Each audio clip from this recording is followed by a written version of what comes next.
Hi, and thank you for stopping by. If you're not quite sure how to use the tell a story technique in IELTS Speaking, don't scroll away. This mini podcast is just for you. So tell a story is one of the many ways you can speak at length in IELTS Speaking.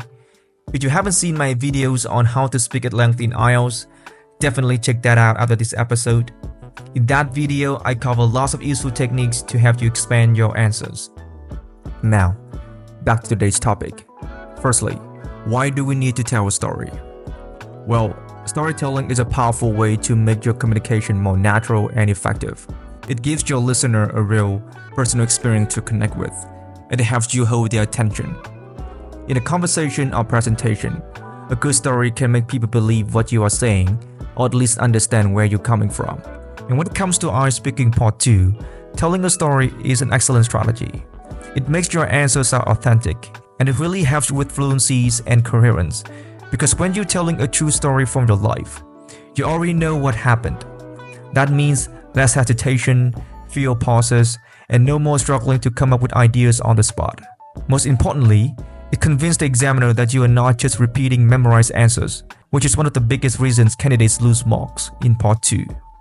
So to improve your tell a story technique, here's a simple strategy you can follow.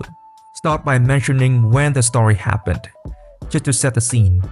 But don't get it wrong, I'm not saying you need to give the exact date or time. You're not filling out the form here, you're just giving a bit of context.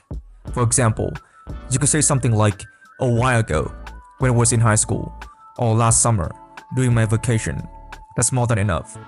It helps the examiner follow your story, without you wasting time trying to remember unnecessary details.